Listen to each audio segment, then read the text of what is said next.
ये कार्यकर्ता सम्मेलन पूरे देश में भारतीय जनता पार्टी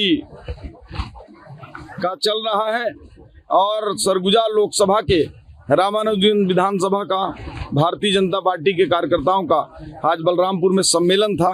और इस सम्मेलन में हमारे प्रत्याशी सभी हमारे वरिष्ठ नेतागण सभी ने कार्यकर्ताओं को जोश भरने का काम किया और आज कार्यकर्ता सभी जोश के साथ अपने अपने क्षेत्रों में जाकर भारतीय जनता पार्टी की माननीय नरेंद्र मोदी जी के नेतृत्व में तीसरी बार सरकार बनाने के लिए जा रहे हैं।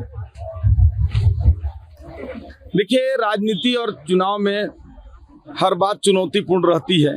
पिछले बार भी 303 सीटें हमने पाई। लगातार लंबे 30 साल के बाद स्पष्ट बहुमत के साथ भारतीय जनता पार्टी की सरकार बनी। छत्तीसगढ़ में भी ये कांग्रेस बोलते थे कि कभी ये सरकार नहीं बना पाएंगे, 15 सीटें भी नहीं आ पाएंगी। हम लोगों ने, लेकिन हमारे नेताओं ने, माननीय नरेंद्र मोदी जी ने गारंटी दिया था कि छत्तीसगढ़ को संवारने का। इसी छत्तीसगढ़ में 54 सीट पाकर हमने भारतीय जनता पार्टी के अभी माननीय विष्णुदेव साय जी के नेतृत्व में सरकार बनाया।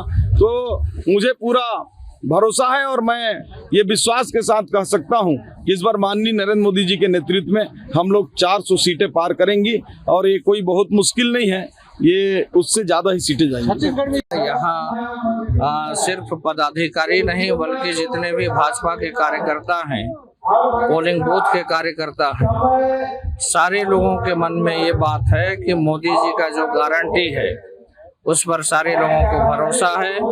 और मोदी जी के गारंटी को ध्यान में रखते हुए सब 7 तारीख को जब वोटिंग करेंगे तो पूरा कमल ही कमल निकलेगा, ऐसा सभी लोगों के मन में है। किन मुद्दों पे?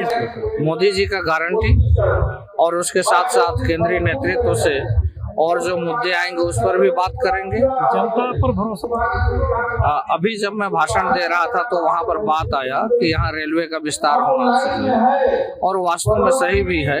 अगर हमको हमारे जो नौजवान साथी हैं उनको अगर रोजगार का अगर हम बात करेंगे तो उसके लिए जब तक यातायात का साधन जब तक नहीं बनेगा, चाहे वो रेलवे यात्रा हो या हवाई यात्रा, तब तक बड़े उद्योगपति नहीं आएंगे। और जब तक बड़े उद्योगपति नहीं आएंगे तब तक यहाँ जो रोजगार का जो संभावना हम तलाशते हैं वो संभव नहीं होगा। तो यहाँ से जाने के बाद चुनाव जीतने के बाद हम मोदी जी से आग्रह करेंगे कि रेलवे का भी विस्तार हो और हवाई यात्रा का भी विस्तार हो, जिससे हमारे यहाँ के जो युवा हैं उनको रोजगार मिल सके और वहाँ के किसान आर्थिक रूप से संपन्न हो सके।